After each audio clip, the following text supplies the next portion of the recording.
존예녀 팍 씹는 이유는 남자분들이 사실은 이게 잘못 알려진 게 있습니다. 팍 씹는 이유 하나는 남자분들은 7 이상이면 만점이에요. 7 이상이면 만점이다. 근데 이제 계속해서 착각을 하는 거죠.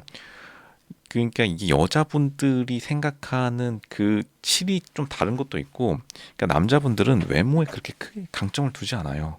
그게 정답입니다.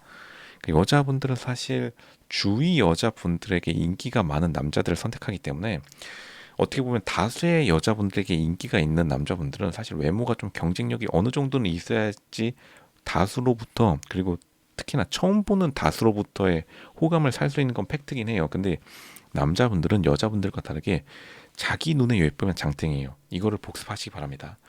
자기 눈에 예쁘면 장땡인 남자와 다른 여자분들의 눈에도 조금 괜찮아 보이는 남자를 선택하려는 남자 여자 간에 그 어떻게 보면은 유전자를 남기고 싶은 상대방에 대한 선택의 차이가 있다.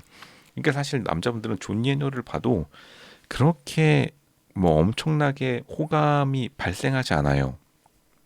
다른 남자에게 내 이 존예녀를 자랑할 수 있다 이런 것에 대해 크게 반응하지 않습니다. 물론 처음 한 초반 몇 번에는 자랑하다가 이제 말아요. 왜냐하면 자기 눈에만 예쁜 장땡이기 때문에. 그렇기 때문에 존예녀가 아닌 대부분의 경우 약간 보통보다 약간 높은 여자분들이 엄청난 연애 결혼 초고수가 되는 걸로 볼 수 있기 때문에 이런 것들을 우리는 칠의 여자라고 부르는 경우가 많은데, 사실 그건 칠의 여자라는 말은 좀 잘못된 거고, 그 사람들이 사실 남자분들에게 인기가 많은 여자분들이에요.